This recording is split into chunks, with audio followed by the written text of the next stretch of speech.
Breaking news. Gorakhpur CM Yogi Adityanath का बड़ा बयान। प्रदेश के हर स्कूल में वंदे मातरम राष्ट्रगीत होगा अनिवार्य। गोरखपुर। उत्तर प्रदेश के जनपद गोरखपुर से मुख्यमंत्री योगी आदित्यनाथ का महत्वपूर्ण बयान सामने आया है। मुख्यमंत्री ने कहा कि प्रदेश के हर विद्यालय में वंदे मातरम राष्ट्रगीत को अनिवार्य किया जाएगा। सीएम योगी आदित्यनाथ ने अपने संबोधन में कहा, वंदे मातरम के विरोध का कोई औचित्य नहीं है। इस राष्ट्र गीत के विरोध ने ही भारत के विभाजन जैसी दुर्भाग्यपूर्ण घटना को जन्म दिया था। उन्होंने आगे कहा कि ये वही लोग हैं जो लौह पुरुष सरदार वल्लभ भाई पटेल जी की जयंती के कार्यक्रमों में शामिल नहीं होते, लेकिन जिन्ना को सम्मान देने वाले कार्यक्रमों में भाग लेते हैं। मुख्यमंत्री ने बताया कि आज से प्रदेश के 75 जनपदों में एकता यात्रा का आयोजन प्रारंभ हो रहा है। इस यात्रा का उद्देश्य समाज में एकता, देशभक्ति और राष्ट्रीय सम्मान की भावना को सशक्त बनाना है।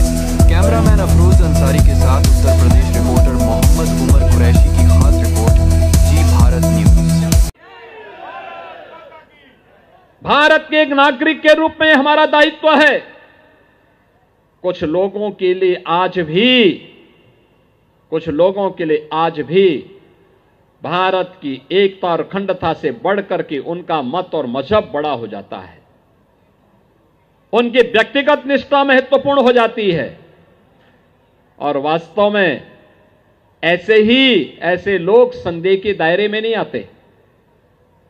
वंदे मातरम का विरोध का कोई औचित्य नहीं।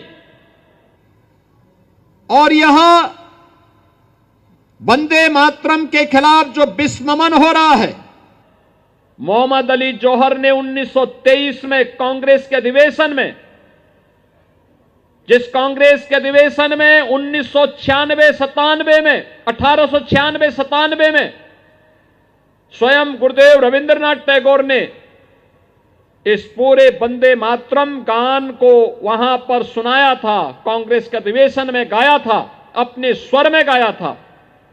और 1896 से लेकर के 2022 तक कांग्रेस के हर अधिवेशन में यह गान होता था। लेकिन वंदे मातरम को कांग्रेस ने 1923 में, जब मोहम्मद अली जौहर कांग्रेस के अध्यक्ष बने, वंदे मातरम का गान शुरू होते ही वह अध्यक्ष पद से उड़ करके चले गए।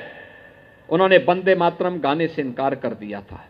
बहनों और भाइयों, वंदे मातरम का इस प्रकार का विरोध यही भारत के विभाजन का दुर्भाग्यपूर्ण कारण बना था। कांग्रेस ने अगर उस समय मोहम्मद अली जौहर को अध्यक्ष पद से बेदखल करके वंदे मातरम के माध्यम से भारत की राष्ट्रीयता का सम्मान किया होता, भारत का विभाजन नहीं होता। बाद में कांग्रेस ने कमेटी बनाई संशोधन करने के लिए कि वंदे मातरम गीत में ही संशोधन कर दिया जाए। 1937 में रिपोर्ट आई और कांग्रेस ने कहा कि इसमें कुछ ऐसे शब्द हैं जो भारत माता को दुर्गा के रूप में, लक्ष्मी के रूप में, सरस्वती के रूप में प्रस्तुत करते हैं, इनको संशोधन कर दिया जाए। यही है अपने महापुरुषों के प्रति श्रद्धा और सम्मान का भाव। और उसी श्रद्धा और सम्मान के भाव के साथ आज हम सब यहां पर इस एकता यात्रा के साथ जुड़ रहे हैं। मेरा आह्वान होगा, स्कूल कॉलेजेस में इसमें डिबेट होनी चाहिए। लौह पुरुष सरदार वल्लभ भाई पटेल के मुद्दे को लेकर के हमें चर्चा पर चर्चा का हिस्सा इसको बनाना चाहिए। वंदे मातरम राष्ट्रीय गीत के प्रति सम्मान का भाव होना चाहिए। अब ये केवल लौह पुरुष सरदार वल्लभ भाई पटेल के साथ ही राष्ट्रगीत वंदे मातरम भी उत्तर प्रदेश के हर विद्यालय में गायन इसका अनिवार्य करेंगे, हर शिक्षण संस्थान में इसका गायन अनिवार्य करवाएंगे, जिससे उत्तर प्रदेश के अंदर हर नागरिक के मन में भारत माता के प्रति, अपनी मातृभूमि के प्रति श्रद्धा और सम्मान का भाव जागरूक हो सके। और उसी भाव के साथ आज हम सब यहां पर आए हैं। आज के इस अवसर पर मैं एक बार फिर से गोरखपुर महानगर की इकाई को इस बात के लिए धन्यवाद दूंगा कि उन्होंने इस राष्ट्रीय एकता यात्रा को आज यहां पर गोरखपुर में प्रारंभ करने और इस यात्रा में मुझे शामिल होने का अवसर दिया है।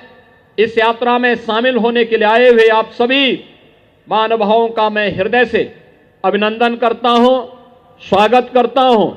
आज के इस अवसर पर मैं केवल आपसे एक बात, ये गीत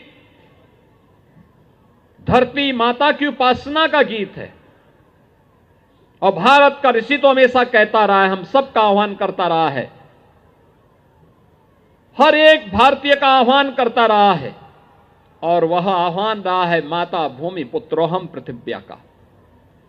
हम सबके संस्कार है, धरती हमारी माता है, हम सब इसके पुत्र हैं और पुत्र होने के नाते अगर मां के सम्मान में कहीं कोई आंच आती है, एक पुत्र के नाते हमारा दायित्व बनता है कि हम उसके खिलाफ खड़े हों। लेकिन बहनों और भाइयों, कांग्रेस की यह तुष्टीकरण की नीति दुर्भाग्य से 1947 में देश के विभाजन का कारण भी बनी और आज भी हम सब ये मानते थे कि जो लोग भारत के अंदर हैं, ये सभी भारत के प्रति निष्ठावान होकर के भारत की एकता और अखंडता के लिए कार्य करेंगे। लेकिन जब अखिल भारतीय स्तर पर वंदे मातरम राष्ट्रीय गीत के 150 वर्ष पूर्ण होने के उपलक्ष्य में आयोजन प्रारंभ हुए तो फिर वही स्वर फूटना प्रारंभ हो गया। समाजवादी पार्टी के एक सांसद ने फिर से विरोध करना प्रारंभ कर दिया।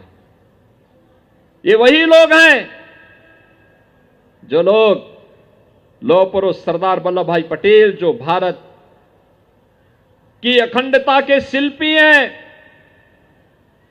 31 अक्टूबर को सरदार वल्लभ भाई पटेल की जयंती के कार्यक्रम में शामिल नहीं होते, लेकिन जिन्ना को सम्मान देने के किसी कार्यक्रम में शर्मनाक तरीके से शामिल होते हैं।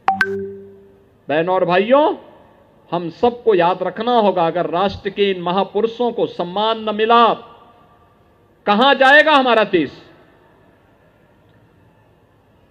ये उग्रवाद, ये नक्सलवाद, ये आतंकवाद जो लगातार भारत की एकता और अखंडता को चुनौती दे रहा है, जो भी भारत के राष्ट्रीय महापुरुषों का, क्रांतिकारियों का अपमान करते हैं, वे प्राकांतर में उन अलगाववादी ताकतों के दुस्साहस को बढ़ाने का ही कार्य करते हैं, जिनके कारण भारत की एकता को, भारत की राष्ट्रीयता को एक चुनौती मिलती है। इस वीडियो में बस इतना ही। जल्द मिलते हैं अगली खबर के साथ अगली वीडियो में। तब तक के लिए नमस्कार। यदि आप हमारे चैनल को YouTube के माध्यम से देख रहे हैं तो चैनल को सब्सक्राइब करें, बेल आइकन प्रेस करना ना भूलें, वीडियो को लाइक, कमेंट, शेयर जरूर करें। यदि हमारी वीडियो को आप फेसबुक पर देख रहे हैं तो हमारे फेसबुक पेज को फॉलो जरूर करें। अगली वीडियो देखने के लिए आप देखते रहें जी भारत न्यूज चैनल को देखने के लिए आपका बहुत बहुत धन्यवाद।